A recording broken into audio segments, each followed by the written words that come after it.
Hello friends, कैसे हैं आप सब लोग।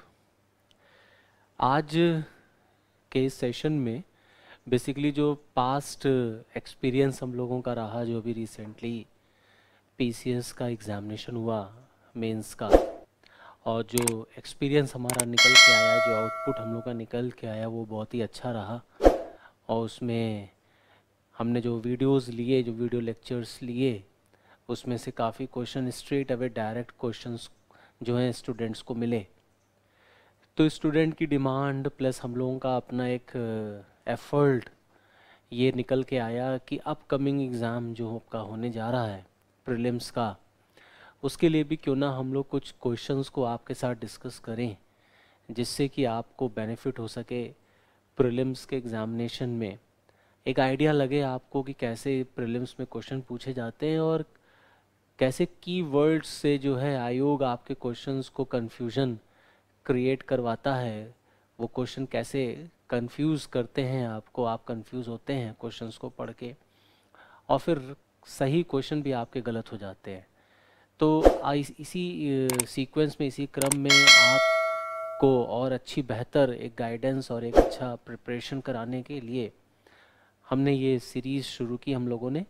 उसी में आज हम आपके साथ इंडियन पॉलिटी या इंडियन कॉन्स्टिट्यूशन का जो सेक्शन है उसके कुछ क्वेश्चंस आपके साथ हम डिस्कस करेंगे, जहां से आपको एक आइडिया लगेगा कि एग्ज़ाम में हमारे सामने आयोग कैसे क्वेश्चंस पूछता है और कैसे हमको उन क्वेश्चंस को पकड़ना होता है। उन क्वेश्चंस के जो की वर्ड्स होते हैं, जो कैची वर्ड्स होते हैं, हम कैसे उसको पकड़ें जिससे कि हमारे क्वेश्चन जो है वो मैक्सिमम सही हो सके। तो हम लोग शुरू करते हैं अपने एक सेशन को। फर्स्ट क्वेश्चन से हम लोग शुरुआत करते हैं। देखिए, पहला क्वेश्चन जो आपका है पॉलिटी का, वो ये कह रहा है कि consider the following statements regarding the directive principles of state policy. राज्य के नीति निर्देशक तत्वों के बारे में निम्न कथनों पर विचार करिए। पहला option, the principles spell out the socio economic democracy in the country. जो सिद्धांत हैं वो देश के अंदर सामाजिक और आर्थिक लोकतंत्र को बताते हैं। बी ऑप्शन है, the provisions contained in these principles are not enforceable by the court. जो प्रावधान राज्य के नीति निर्देशक तत्वों में दिए गए हैं वो न्यायालय द्वारा लागू नहीं कराए जा सकते, न्यायालय के थ्रू उसको इन्फोर्स नहीं कराया जा सकता। अब ये दो ऑप्शंस हैं, ये दो क्वेश्चंस हैं आपके, स्टेटमेंट वाइज क्वेश्चन है आपका यूपीएससी लेवल पर। और फिर आपसे उन्होंने कोडिंग में आंसर पूछ रखा है, only A is correct, only B is correct, both A and B are correct, neither A nor B, जो कि यूपीएससी का एक बड़ा सेट ऑफ पेट एरिया रहता है जिस तरीके से वो क्वेश्चन फ्रेम करता है। अब इसी को हम लोग डिस्कस करते, चर्चा करते। देखिए, जो क्वेश्चन आया है वो डायरेक्टिव प्रिंसिपल पर है, directive principle of state policy, राज्य के नीति निर्देशक तत्व। Directive principle of state policy पर बेस्ड ये क्वेश्चन है। अगर आप हमारे वीडियो लेक्चर्स को देखेंगे ऐप पे जा कर के, तो वहाँ पर भी मैंने आपके साथ डायरेक्टिव प्रिंसिपल्स को डिस्कस किया हुआ है, और उन ऐप से अगर आप पढ़ें तो आप ऑटोमेटिकली इस क्वेश्चन को सही कर ले जाएंगे। देखिए, directive principle of state policy का एक रूल है कि कॉन्स्टिट्यूशन में जो डायरेक्टिव प्रिंसिपल्स दिए गए हैं इन्हें न्यायालय के द्वारा लागू नहीं कराया जा सकता, they are not enforceable by court. बहुत ही ये की वर्ड, बहुत कॉमन वर्ड है कि फंडामेंटल राइट्स और डायरेक्टिव प्रिंसिपल्स में बेसिक डिफरेंस यही होता है कि एक व्यक्ति अपने मौलिक अधिकारों के लिए कोर्ट जा सकता है। अगर हमारे फंडामेंटल राइट का वायलेशन होता है या आपके फंडामेंटल राइट का वायलेशन हो रहा है, तो हम आर्टिकल 32 और 226 के through supreme court, high court जाते हैं।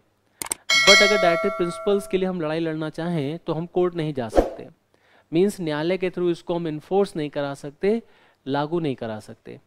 तो जब हमको ये पता है कि डायरेक्टिव प्रिंसिपल्स को हम कोर्ट के थ्रू इम्प्लीमेंट नहीं करा सकते, सो दैट मीन्स कि the B option is correct. अब बी ऑप्शन अगर करेक्ट है तो नाइदर ए नॉर बी तो होगा ही नहीं, और केवल ए भी नहीं होगा। अब या तो ऑप्शन होगा ओनली बी इज करेक्ट या both A and B are correct. तो हम बहुत जल्दी क्वेश्चंस को पकड़ के हम उसके कंक्लूजन तक पहुंचते हैं आयोग में, क्योंकि इतना टाइम नहीं होता एग्जामिनेशन हॉल में कि हम एक एक क्वेश्चन पर जो है कई मिनट स्पेंड करें, क्योंकि नंबर ऑफ क्वेश्चंस करने होते, बहुत क्विक हमें आंसर मार्क करना होता है। तो हमें बहुत जल्दी अपने कॉन्सेप्ट्स को रिकॉल करना होता है और हमें क्वेश्चंस को सही करना होता है। तो हम एक एलिमिनेशन राउंड के थ्रू भी क्वेश्चंस को सॉल्व करने की कोशिश करते हैं, एलिमिनेट करके भी हम सही आंसर तक पहुंचते हैं। अब हमने देखा कि बी वाला ऑप्शन सही है। जब बी ऑप्शन सही है तो दो ऑप्शन ऑटोमेटिकली एलिमिनेट हो जाएंगे, ओनली ए इज करेक्ट और नाइदर ए नॉर बी। अब दो रिमेनिंग है, या तो बी सही है केवल, या दोनों ए और बी सही हैं। अब हम फर्स्ट वाले ऑप्शन पे पढ़ते हैं, और फर्स्ट वाला ऑप्शन कहता है the principle spell out the socio economic democracy in the country. अगर आप डायरेक्टिव प्रिंसिपल्स को पढ़ेंगे, directive principles which are given from article 36 to 51 of Indian constitution in part 4, संविधान के भाग 4 में अनुच्छेद 36 से लेकर 51 तक राज्य के नीति निर्देशक तत्व दिए गए हैं, जिनका ऑब्जेक्टिव, जिनका जो मेन एम है वो इंडिया को एक वेलफेयर स्टेट बनाना है, एक कल्याणकारी राज्य बनाना है। मीन्स हमें जनता का कल्याण करना है और एक कल्याणकारी देश की, समाज की, राज्य की स्थापना करना है। डायरेक्टिव प्रिंसिपल्स का ऑब्जेक्टिव जो बेसिकली कॉन्स्टिट्यूशन में आयरलैंड से लिए गए हैं। अगर आप इनको स्टडी करेंगे, इनको आप एनालाइज करेंगे, तो you will come at the conclusion that these principles basically spell out the socio-economic democracy of the country। मतलब ये देश के सामाजिक और आर्थिक लोकतंत्र के बारे में बताते हैं। मीन जो हमारे डायरेक्टिव प्रिंसिपल्स हैं उनको आप पढ़ें अगर 36 से 51 तक, तो कई ऐसे प्रावधान हैं जो हमारे देश के समाज, हमारी सोसाइटी प्लस हमारी अर्थव्यवस्था से जुड़े हुए हैं, सोशियो इकोनॉमिक डायमेंशंस को कवर करते हैं। तो इसका मतलब ये हो गया कि ए ऑप्शन भी सही हो गया। तो जब ए ऑप्शन भी सही है, that means both A and B are correct. So this is your first question. Now coming to the second question. Second question says that, दूसरा क्वेश्चन कहता है how does the constitution of India describe India as. Bharat का जो संविधान है वो भारत को किस तरह से परिभाषित करता है, कैसे डिस्क्राइब करता है। अब ऑप्शन है a federation of state and union territory, second option is the union of state, third option is Bharatvarsh and the fourth option is federated nation। बहुत सिंपल सा क्वेश्चन है, बहुत कॉमन सा क्वेश्चन है और मैक्सिमम स्टूडेंट इसको सही भी करेंगे। क्वेश्चन है कि संविधान में भारत को किस तरीके से डिफाइन किया गया है। a federation of state and union territory, a union of state, Bharatvarsh, या फेडरेटेड नेशन।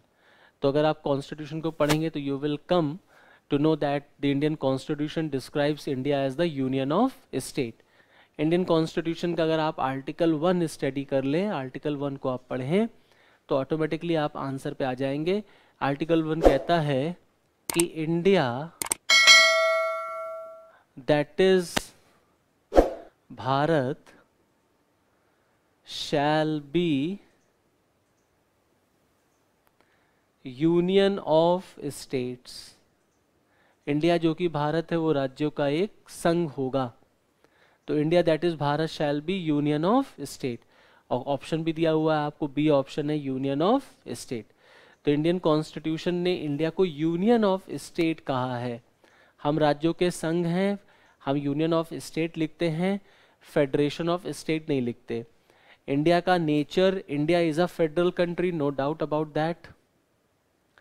भारत एक फेडरल सिस्टम को फॉलो करता है। हमारे यहाँ दो तरह की सरकारें होती हैं, एक केंद्र स्तर पर, एक राज्य स्तर पर। हमने अमेरिका की तरह, कनाडा की तरह अपने आप को एक फेडरेशन के रूप में, फेडरल गवर्नमेंट के रूप में इस्टेब्लिश किया है। लेकिन हमने कॉन्स्टिट्यूशन में फेडरल वर्ड या फेडरेशन वर्ड का इस्तेमाल नहीं किया। हमने कॉन्स्टिट्यूशन में यूनियन ऑफ स्टेट वर्ड का इस्तेमाल किया है। यही डिफरेंस है इंडिया और अमेरिका के बीच में। America United states of America कहलाता है, हम यूनाइटेड स्टेट्स ऑफ इंडिया नहीं कहलाते, या यूनाइटेड स्टेट्स ऑफ अमेरिका की तरह हमने अपने कॉन्स्टिट्यूशन में, या हमने जो है फेडरेशन ऑफ स्टेट वर्ड का इस्तेमाल नहीं किया। हमने basically union of state word को यूज़ किया है। हाँ, गवर्नेंस का जो सिस्टम है, गवर्नमेंट का जो सिस्टम है, हमारा जो कंट्री का जो नेचर है, वो एक फेडरल सिस्टम हमने फॉलो किया, जस्ट लाइक अमेरिका और कनाडा। और हमारा जो सिस्टम है गवर्नेंस का, उसको आप देखेंगे कि हम कनाडा की तरफ ज़्यादा झुके हुए दिखेंगे आपको, ज़्यादा कैनेडियन मॉडल को हमने फॉलो किया हुआ है। कैनेडियन मॉडल को फॉलो किया इसीलिए आप देखेंगे हमारे देश में जो सेंटर गवर्नमेंट है, केंद्र है, वो ज़्यादा ताकतवर है, ज़्यादा शक्तिशाली है। वहीं आप अमेरिका में पाएंगे कि राज्य जो होते हैं वो ज़्यादा ताकतवर होते हैं। तो इसको आप प्लीज़ ध्यान रखिएगा। भारत को यूनियन ऑफ स्टेट्स कहा गया है, हिंदी में राज्यों का संघ कहते हैं, बट संघ के लिए वर्ड हमने फेडरेशन यूज़ नहीं किया है, हमने यूनियन वर्ड यूज़ किया हुआ है। So answer is B answer, that is union of states. Moving to the third one, तीसरा क्वेश्चन अगर आप देखें, तीसरा question joint statement, joint sitting पर बेस्ड है। कॉन्स्टिट्यूशन में जॉइंट सिटिंग एक प्रोविजन होता है, उसी पर बेस्ड है। Third question, consider the following statements, the joint sitting of the two houses of the parliament in India is sanctioned under article 108।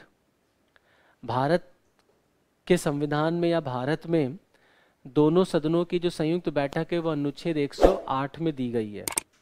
दूसरा, the first joint sitting of the parliament was held in the year 1961। जो पहली joint sitting हुई थी संसद की वो 1961 में हुई थी। The second joint sitting of the two houses of Indian parliament was held to pass the banking service commission repeal bill. दूसरा जो संयुक्त बैठक हुई थी वो बैंकिंग सर्विस कमीशन बिल को हटाने के लिए हुई थी। अब इसी में आपको फाइंड करना है कौन सा स्टेटमेंट सही है। तो बेसिकली ये जो क्वेश्चन है, ये कॉन्स्टिट्यूशन में एक प्रोविज़न आता है जॉइंट सिटिंग का। अब इसको हम लोग समझते हैं कि ये जॉइंट सिटिंग क्या होती है, कैसे आता है, क्या प्रोविजंस है। तो इंडियन कॉन्स्टिट्यूशन का आर्टिकल 108 जो है ना, 108, वो जॉइंट सिटिंग पर है कि संसद की संयुक्त बैठक बुलाई जा सकती है। अब अगर हम लोग संसद की बात करें पार्लियामेंट की, तो पार्लियामेंट में लोकसभा और राज्यसभा हो गया। जॉइंट सिटिंग किस पर बुलाई जाती है? तो जॉइंट सिटिंग बुलाई जाती है जब बिल को हमें पास कराना होता है, to get a bill passed from the parliament. अब ज्वाइंट सिटिंग पार्लियामेंट की होती है, that means of Lok Sabha and Rajya Sabha together. Generally आप देखेंगे नॉर्मली क्या होता है कि हमारे देश में बिल जो होते हैं वो लोकसभा और राज्यसभा से सेपरेटली पास होने होते हैं। लोकसभा पास कर देगा, फिर राज्यसभा पास कर देगा। अभी जैसे फार्मर्स बिल हुआ या लेबर रिफॉर्म बिल हुआ, तो ये लोकसभा ने भी पास किया, फिर राज्यसभा ने पास किया, फिर राष्ट्रपति के पास जाता है, राष्ट्रपति साइन करते हैं, तो वो जो बिल होता है वो एक्ट बन जाता है, कानून बन जाता है। एक नॉर्मल जर्नी हमारे के यहाँ from bill to become an act यही रहती है। बट कभी कभी क्या होता है कि किसी बिल को लेकर के लोकसभा राज्यसभा में कोई विवाद हो जाता है, कोई डिस्प्यूट हो जाता है, कॉन्फ्लिक्ट हो जाता है between Lok Sabha and Rajya Sabha on certain provisions of a bill. तो उससे क्या होता है, एज अ रिजल्ट मान लो कोई बिल है जिसको लोकसभा ने पास कर दिया, बट राज्यसभा में वो बिल पेंडिंग है, राज्यसभा ने उस बिल को नहीं पास किया, या राज्यसभा ने पास कर दिया है, लोकसभा बिल को नहीं पास कर रहा, दोनों में से किसी एक को, आइदर ऑफ द हाउस को उस बिल पर डिस्प्यूट है, कोई ऑब्जेक्शन है, कोई प्रॉब्लम है, लेकिन गवर्नमेंट को वो बिल पास कराना है, तो गवर्नमेंट के पास ऑप्शन होता है to use the article 108। Now by using article 108 the government can request the president to call the joint sitting। 108 का इस्तेमाल करके सरकार राष्ट्रपति को ये सलाह देती है, राष्ट्रपति से रिक्वेस्ट करती है, एडवाइस करती है कि आप पार्लियामेंट की ज्वाइंट सिटिंग बुला लें। तो पार्लियामेंट की ज्वाइंट सिटिंग कौन बुलाएगा? प्रेसिडेंट बुलाएंगे। कौन सा आर्टिकल? 108। किसकी एडवाइस है? गवर्नमेंट की। क्यों बुलाया जाता है? जब किसी बिल पर दोनों हाउसेस में डिस्प्यूट हो जाता है, कोई प्रॉब्लम क्रिएट हो जाती है। अब ये ज्वाइंट सिटिंग अगर बुलाई गई है तो जो बिल होगा वो ज्वाइंट सिटिंग से पास कराया जाएगा। और ज्वाइंट सिटिंग जब भी होती है तो इसका जो चेयरमैन होता है वो लोकसभा का स्पीकर होता है। इसको ध्यान रखिएगा कि चेयरमैन जो होगा वो लोकसभा का स्पीकर होगा, बुलाने का अधिकार राष्ट्रपति को होता है। आर्टिकल 108 108। नेक्स्ट ऑप्शन जो कह रहा है the first joint sitting of the parliament was held in the year 1961। पहली ज्वाइंट सिटिंग जो है वो 1961 में हुई थी। तो इंडियन कॉन्स्टिट्यूशन के अकॉर्डिंग अगर आप देखेंगे टिल डेट आज तक हमारे देश में सिर्फ 3 ज्वाइंट सिटिंग हुई हैं, सिर्फ 3 ज्वाइंट सिटिंग हुई हैं।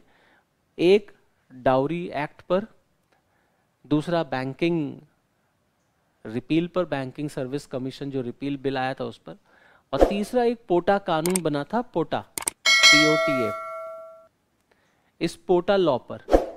तो 3 बार ज्वाइंट सिटिंग हो चुकी है, जिसमें से पहली ज्वाइंट सिटिंग 1961 में ही हुई थी। तो बी ऑप्शन भी सही है।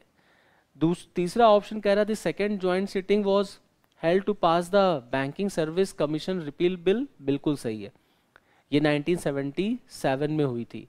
और थर्ड मैंने आपको बताया पोटा कानून पे हुई थी। ये टेररिज्म से डील करने के लिए इस कानून को लाया गया था, जो पार्लियामेंट में अटैक हुआ था।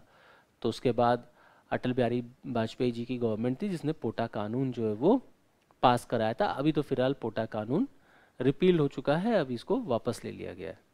तो यहाँ पर जो ऑप्शन है वो तीनों सही है, all first, second and third, all 3 are correct. Moving on the second question. Now the fourth question is, an issue belonging to urgent public importance is raised in the parliament through. An issue belonging to urgent public importance is raised in the parliament through. Question are short duration discussion, half an hour discussion, 0 hour. Question कह रहा है कि संसद के अंदर अति महत्वपूर्ण, public से रिलेटेड, आम नागरिक से रिलेटेड, लोगों से रिलेटेड अति महत्वपूर्ण अगर कोई मुद्दा है तो उसको कब उठाया जाता है या कैसे उठाया जाता है? प्रश्नकाल के जरिए, शॉर्ट ड्यूरेशन डिस्कशन के जरिए, हाफ एन आवर डिस्कशन के जरिए, या शून्य काल के जरिए? तो the right answer is short duration discussion के जरिए। देखिए, जो क्वेश्चन आवर होता है, प्रश्नकाल होता है, ये प्रश्नकाल विपक्ष के द्वारा सरकार से प्रश्न पूछे जाते हैं, उसी को हम लोग प्रश्नकाल कहते हैं। सत्र का जो पहला घंटा होता है वो प्रश्नकाल का होता है, क्वेश्चन आवर का होता है, जहाँ पर विपक्ष का अधिकार है गवर्नमेंट से प्रश्न पूछने का, क्वेश्चन पूछने का। क्वेश्चन भी स्टारेट क्वेश्चन होते हैं, नॉन स्टारेट क्वेश्चन होते हैं, तारांकित, अतारांकित होते हैं, शॉर्ट नोटिस क्वेश्चन होते हैं। तो प्रश्न काल में विपक्ष जो है वो सरकार से प्रश्न पूछते हैं, सरकार को आंसर देना होता है ओरली और इन रिटन फॉर्म। 0 आवर जो होता है ये जनरली जो है ओपन, एक तरीके से ओपन कन्वर्सेशन का सेशन होता है शून्य काल का। और शून्य काल का जो कॉन्सेप्ट है ये वर्ल्ड को इंडिया की तरफ से मिला है, भारत को ही कहा जाता है कि उसने ये 0 आवर के कॉन्सेप्ट को इंट्रोड्यूस कराया था। तो यहाँ पर जो राइट आंसर मिलेगा आपको वो बेसिकली शॉर्ट ड्यूरेशन क्वेश्चन मिलेगा, कि जो शॉर्ट ड्यूरेशन डिस्कशन होते हैं इसी में हम लोग अर्जेंट पब्लिक इम्पोर्टेंस के जो इश्यूज होते हैं उसको पुट अप करते हैं। ठीक है, no next question, that is question number 5th। ये स्टेटमेंट वाइज क्वेश्चन है, इसको डिस्कस करते हैं।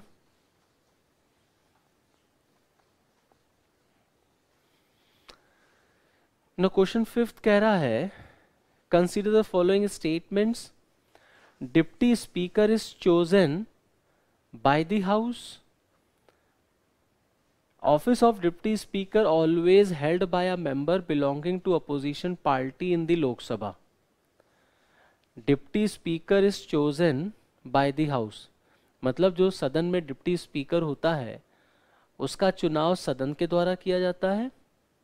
और दूसरा विकल्प कहता है कि office of deputy speaker is always held by a member belonging to opposition party in Lok Sabha. Means Lok Sabha में जो विपक्ष दल होता है, विपक्षी दल होता है, हमेशा उसी को डिप्टी स्पीकर का पद दिया जाता है। अब यहाँ पे आपको करेक्ट स्टेटमेंट निकालना है, फाइंड आउट करना है। Only 1 is correct, only 2 is correct, 1 and 2 both are correct, neither 1 nor 2। तो आप देखिए, इसको अगर हम लोग डिस्कस करें तो आप पाएंगे कि ये लोकसभा है और ये राज्यसभा। लोकसभा में 2 पद होते हैं, एक होता है स्पीकर का, एक होता है डिप्टी स्पीकर का।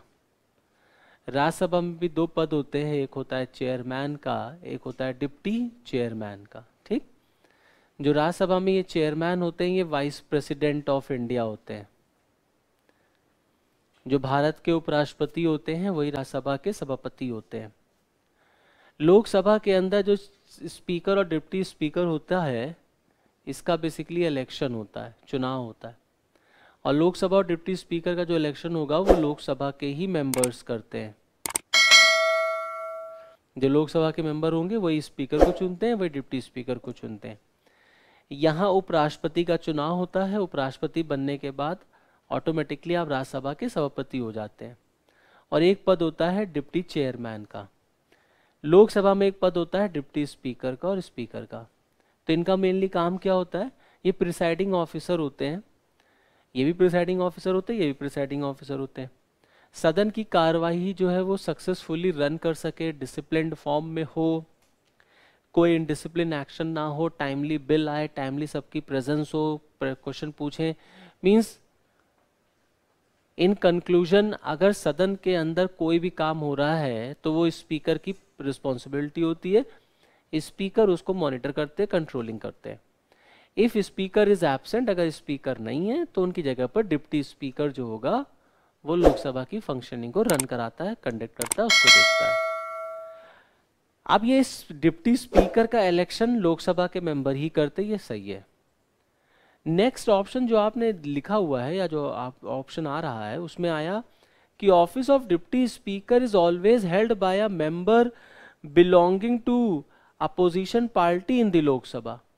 यहाँ पर आप देखेंगे यूपीएससी देखिए जनरली ऐसे ही वर्ड्स को यूज करके कंफ्यूजन क्रिएट करता है। यहाँ पर एग्जामिनर ने ऑलवेज वर्ड, ये जो ऑलवेज वर्ड लग गया है, यही ऑलवेज वर्ड जो है ये आपके क्वेश्चन को गलत कराता है। क्योंकि office of deputy speaker is always held by a member belonging to opposition party in Lok Sabha, ये गलत है। नॉट ऑलवेज, हमेशा विपक्ष को ही डिप्टी स्पीकर का पद जाएगा, ये गलत है, ये सही स्टेटमेंट नहीं है।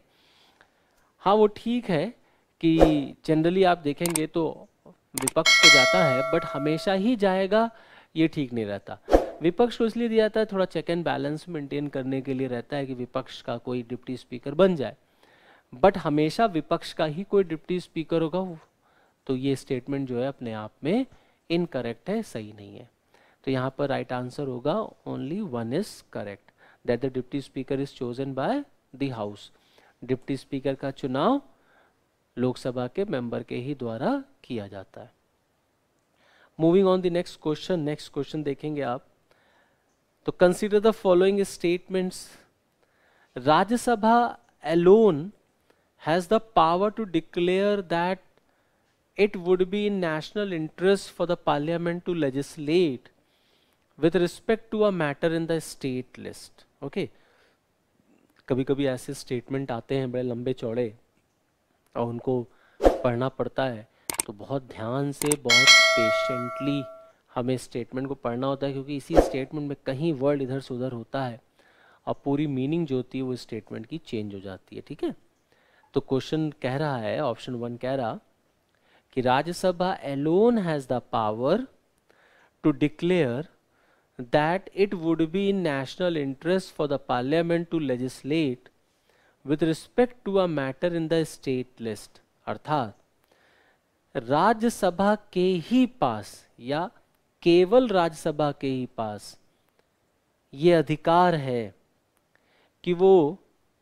इस बात की घोषणा कर सके कि कोई ऐसा विषय जो राज्य सूची में है वो राष्ट्रीय हित से संबंधित है।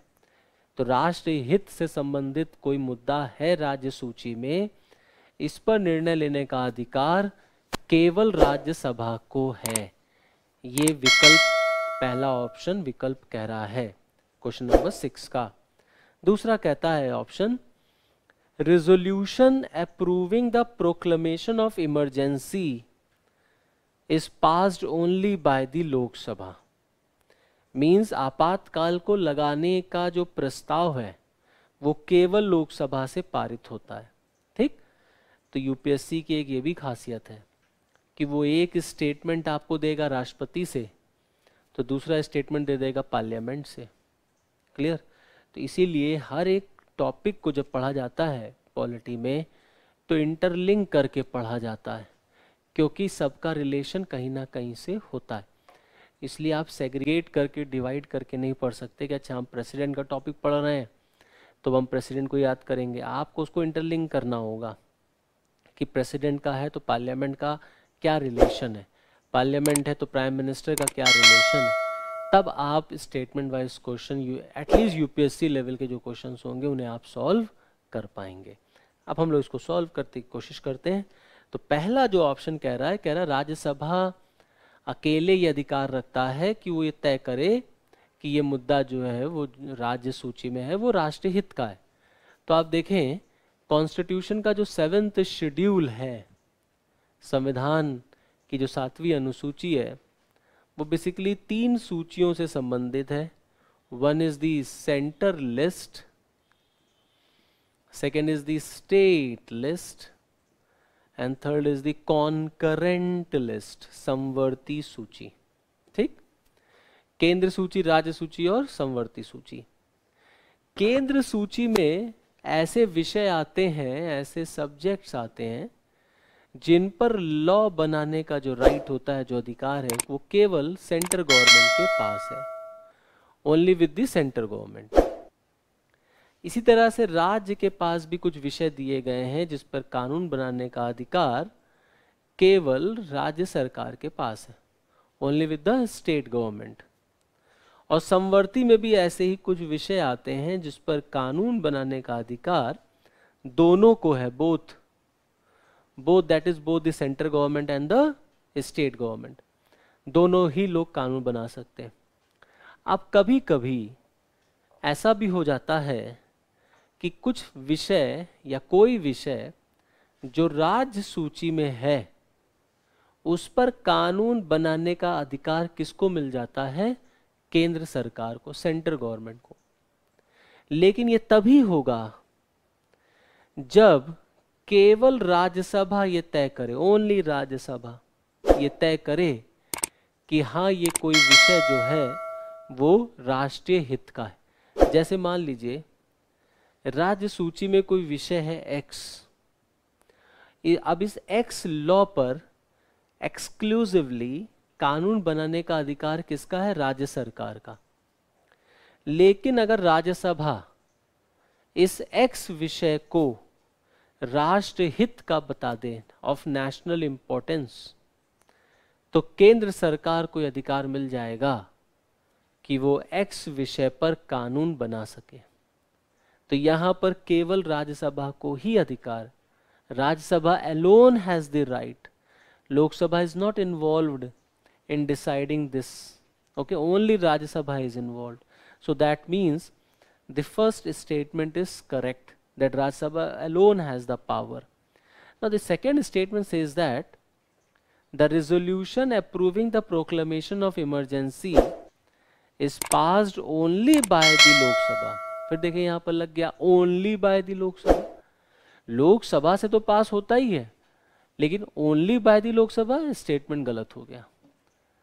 क्योंकि जब आपातकाल लगेगा, राष्ट्रीय आपातकाल, राज्य आपातकाल, वित्त आपातकाल, तो आपातकाल को लगाने का जो प्रस्ताव होता है, उसकी घोषणा करने का जो प्रस्ताव होता है, उसको संसद के दोनों सदनों द्वारा पारित किया जाता है, लोकसभा के द्वारा भी और राज्यसभा के द्वारा भी। तब आपातकाल जो होता है वो इम्पोज हो जाता है। तो यहाँ पर सेकेंड वाला ऑप्शन जो है वो गलत हो जाएगा, नॉट ओनली। क्लियर? हाँ, अगर आपातकाल को वापस लेने का होता तब हम कहते कि केवल लोकसभा के पास, तब ये स्टेटमेंट सही हो जाता। क्योंकि वो प्रोक्लेमेशन की बात कर रहे हैं, उद्घोषणा की बात कर रहे हैं, लगाने की बात कर रहे हैं, तो ऐसा प्रस्ताव जो है वो लोकसभा राज्यसभा दोनों से पास होता है। तो ये सेकेंड वाला जो ऑप्शन है वो गलत हो जाएगा। तो केवल 1 सही है। सो that means only 1 is the correct option. Clear? चलिए अब आगे बढ़ते हैं। क्वेश्चन नंबर 7 को हम लोग देखते हैं। क्वेश्चन नंबर 7 देखिए, इंफॉर्मेटिव क्वेश्चन है। यूपीएससी में ऐसे भी क्वेश्चंस आपको मिलते हैं जो इंफॉर्मेटिव होते हैं। इंफॉर्मेटिव मतलब होता है 1 लाइनर क्वेश्चन भी आयोग कभी कभी डाल देता है। जैसे फॉर एग्जाम्पल क्वेश्चन पूछा, who among the following, question जो हम डिस्कस करने जा रहे हैं 7th क्वेश्चन वो ये है कि who among the following have been the union finance minister of India. ठीक, इसमें से कौन भारत सरकार के वित्त मंत्री रह चुके हैं? Who have been the union finance minister of India? VP Singh, Vishwanath Pratap Singh, R Venkataraman, Y B Chavan and your late Pranab Mukherjee साहब। ठीक है, तो अगर आप इसको देखें तो इसमें कोई बहुत ज़्यादा ऐसा कॉन्सेप्ट वाली बात नहीं है, इसमें straight away all of the above सही है, चारों सही है। वीपी सिंह साहब भी भारत के वित्त मंत्री रह चुके हैं, आर वेंकटरमन भी रह चुके हैं, वाई बी चौहान भी रह चुके हैं, और प्रणब मुखर्जी जी तो बहुत कॉमन थे, फाइनेंस मिनिस्टर भी थे, ये फाइनेंस मिनिस्टर भी रह चुके हैं, एक्सटर्नल मिनिस्टर भी रह चुके हैं आपके, और प्रेसिडेंट ऑफ इंडिया थे, ये तो आप जान ही रहे हैं। तो यहाँ पर जो आंसर है वो चारों सही हैं, वीपी सिंह साहब, R Venkataraman, Y B Chavan and Pranab Mukherjee. Clear? Now moving on to question number 8। ये भी एक इंफॉर्मेटिव क्वेश्चन है। Who was the chief justice of India when PIL was introduced to the Indian judicial system? ये थोड़ा सा PCS लेवल पे question जो है वो टच करता है। जैसे फॉर एग्जांपल क्वेश्चन है कि इसमें से कौन भारतीय न्यायिक व्यवस्था में या भारत की न्यायपालिका का या भारत का चीफ जस्टिस था जब PIL भारत में लागू हुआ? तो पहले आप आंसर जान लीजिए, फिर हम इसको एक्सप्लेन कर देंगे। आंसर इसका D1, that is PN Bhagwati साहब। जस्टिस PN भगवती उस समय भारत के चीफ जस्टिस ऑफ इंडिया थे जब PIL आया था।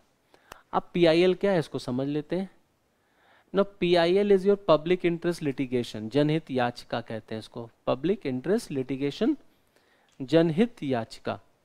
और भगवती साहब उस समय PN भगवती साहब भारत के मुख्य न्यायाधीश थे जब PIL आया। ये कॉन्सेप्ट बेसिकली अमेरिका से लिया गया है, जनहित याचिका।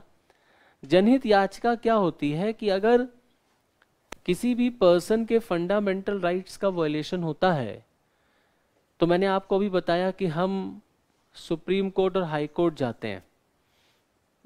सुप्रीम कोर्ट, हाई कोर्ट जाकर के हम अपने अधिकारों की रक्षा करवाते हैं, और न्यायपालिका में हम एप्लीकेशन फाइल करते हैं और कंप्लेन करेंगे कि देखिए हमारे फंडामेंटल राइट्स का वायलेशन हुआ। जब हम न्यायपालिका जाते हैं तभी इसका इस्तेमाल होता है PIL का। हम एक याचिका दाखिल करते हैं सुप्रीम कोर्ट में। अगर ये याचिका सुप्रीम कोर्ट में है तो आर्टिकल 32 है, और याचिका हाई कोर्ट में है तो आर्टिकल 226 है। तो इस याचिका की सुनवाई करते हुए न्यायपालिका आदेश देती है। जो न्यायपालिका आदेश देती है उसी को हम लोग पॉलिटिकल सेंस में रिट्स कहते हैं, कि न्यायपालिका ने ये रिट जारी किया। संविधान में 5 प्रकार के रिट हैं जो सुप्रीम कोर्ट, हाई कोर्ट दोनों जारी कर सकते हैं। सुप्रीम कोर्ट रिट जारी करेगा 32, हाई कोर्ट रिट जारी करता है 226। और जो ये 5 रिट हैं ये कौन कौन सी, बहुत कॉमन है, habeas corpus, your mandamus, your certiorari, quo warranto. इस तरीके से 5 रिट आपको मिलेंगी। जैसे फॉर एग्जाम्पल हैबियस कॉर्पस, बंदी प्रत्यक्षीकरण इसको हिंदी में कहते हैं, मैंडमस परमादेश इसको हिंदी में कहते हैं, प्रोहिबिशन प्रतिषेध इसको हिंदी में कहते हैं, सर्ट्योरई उत्प्रेषण इसको हिंदी में कहते हैं,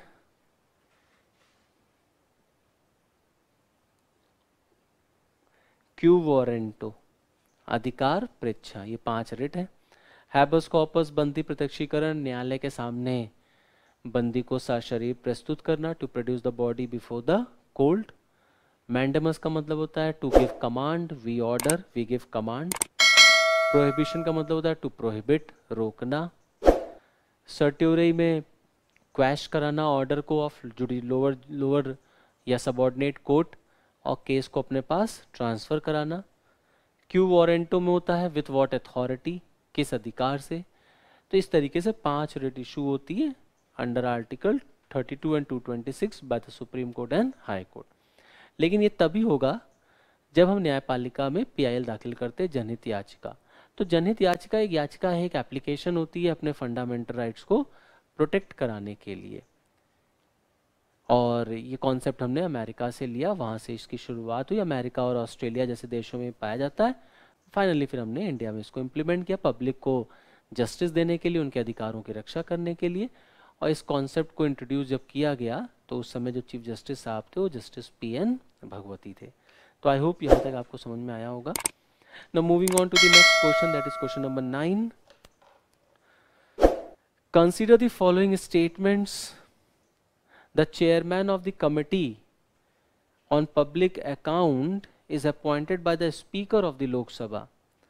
लोक लेखा समिति का जो अध्यक्ष होता है वो लोकसभा के स्पीकर द्वारा नियुक्त होता है। The committee on public account comprises members of Lok Sabha, Rajya Sabha and a few eminent persons of industry and trade. लोक लेखा समिति में जो सदस्य होते हैं वो लोकसभा, राज्यसभा तथा इंडस्ट्री और ट्रेड के कुछ प्रसिद्ध लोग होते हैं। अब यहाँ पे हम लोग डिस्कस करते हैं इस क्वेश्चन को। मल्टीपल चॉइस क्वेश्चन है, only 1 is correct, only 2 is correct, both 1 and 2 are correct, neither 1 nor 2। तो एक एक करके डिस्कस करते हैं। ये question basically public account committee से पूछा गया है, पीएसी से पूछा गया है। पार्लियामेंट की बहुत फेमस और बहुत कॉमन सी कमेटी है, दैट इज लोक लेखा समिति। लोक लेखा समिति, पैक, पब्लिक अकाउंट कमेटी, लोक लेखा समिति। अब जैसे कि नाम ही है पब्लिक अकाउंट कमेटी, ये कमेटी है जो पब्लिक अकाउंट पर है, हमारे और आपके अकाउंट पर है। मींस जो गवर्नमेंट का एक्सपेंडिचर है, जो सरकार पैसा खर्च करती है वो जनरली पब्लिक का ही होता है, हम टैक्स पेयर का ही वो पैसा है। तो हमारे पैसे को गवर्नमेंट कहाँ खर्च कर रही है, क्या कर रही है, उसका एक्सपेंडिचर क्या क्या हो रहा, इन सब चीज़ों की जांच करने का अधिकार कॉन्स्टिट्यूशन ने कैग को दिया हुआ है, सीएजी को, controller and auditor general of India. जब ये कैग की रिपोर्ट प्रिंट होती है या पब्लिश होती है या जब सबमिट होती है, आपका ये जब ये प्रेजेंट होती है, इनफैक्ट सबमिट भी नहीं है आपका, ये जब ये प्रेजेंट होती है, तो कैग की रिपोर्ट जो होती है वो बेसिकली सबमिट की जाती है to the president of India. President उस रिपोर्ट को पार्लियामेंट में सबमिट करते हैं, फिर पार्लियामेंट में कमेटी बनाई जाती है टू स्टडी दैट रिपोर्ट और to restudy that report, that is PSC, public account committee, लोक लेखा समिति। ट्विन सिस्टर कहते हैं इसको एस्टिमेट कमेटी का, प्राकलन समिति की जुड़वा बहन कहा जाता है। टोटल इसमें 22 मेंबर्स होते हैं, 22 मेंबर्स आर देयर, पैक में 22 मेंबर्स होंगे। इस 22 मेंबर्स में से 15 मेंबर्स जो होते हैं वो लोकसभा के होते हैं और 7 जो होते हैं वो राज्यसभा के होते हैं। तो पहला है the chairman of the committee of PAC is appointed by the speaker of Lok Sabha, is correct. इसका जो चेयरमैन होगा उसकी नियुक्ति जो होती है वो लोकसभा के स्पीकर द्वारा की जाती है। इसमें कुल 22 सदस्य होते हैं, 15 लोकसभा से और 7 राज्यसभा से। इमिनेंट पर्सनालिटीज या इमिनेंट पर्सन नहीं होते इंडस्ट्री और ट्रेड से, तो that means second option is wrong. So only 1 is correct, that the chairman of the committee on public account is appointed by the speaker of the Lok Sabha. Clear? So this is your 9th question. Statement 1 is correct only. Clear? Now moving on the next question, that is question number 10. Consider the following statements. निम्न कथनों पर विचार करिए। The mode of the removal of a judge of a high court is same as that of removal of a judge of the Supreme Court. उच्च न्यायालय के न्यायाधीश को हटाने की प्रक्रिया सर्वोच्च न्यायालय के न्यायाधीश को हटाने जैसी है। Second, after retirement from the office a permanent जज of a supreme court can not plead और एक्ट इन एनी कोर्ट और before any authority in India.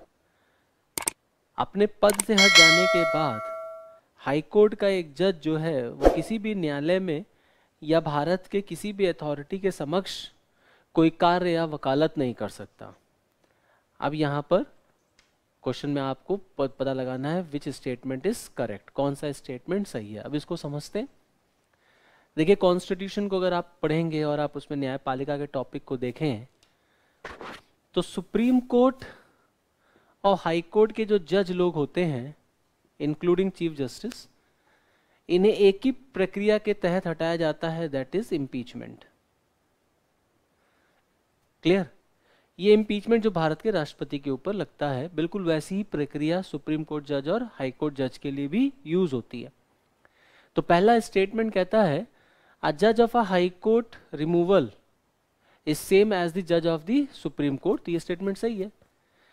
Supreme court के जज के ऊपर इम्पीचमेंट लगता है। इम्पीचमेंट क्या है? एक रिमूवल प्रोसेस है।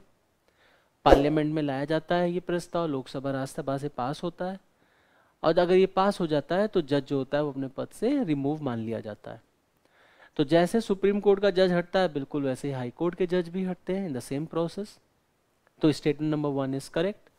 सेकेंड कह रहा है कि रिटायरमेंट होने के बाद हाई कोर्ट का जज किसी भी न्यायालय में वकालत नहीं कर सकता, कोई कार्य नहीं कर सकता, ना ही सरकार के अधीन जो अथॉरिटीज है वहां कोई काम कर सकता है। So this statement is wrong, क्योंकि हाई कोर्ट के जज अगर रिटायर हो जाएं तो बिल्कुल वकालत कर सकते हैं। बस इतना है कि वो उस हाई कोर्ट में नहीं करते वेयर ही वॉज अ जज। हाई कोर्ट का जज रिटायर हो जाएगा तो उसको वकालत करने की परमिशन है, but not in that court where he was a जज। वो वकालत करेगा या तो अपने इक्विवेलेंट हाई कोर्ट में या वो सुप्रीम कोर्ट में, तो बिल्कुल वकालत कर सकता है। इसका मतलब है सेकंड स्टेटमेंट इज रॉन्ग। तो करेक्ट स्टेटमेंट निकालना है, इसका मतलब पहला कथन जो है वो हमारा सही है कि हाई कोर्ट के जज को हटाने की प्रक्रिया सुप्रीम कोर्ट के जज को हटाने की प्रक्रिया जैसा होता है। ओके।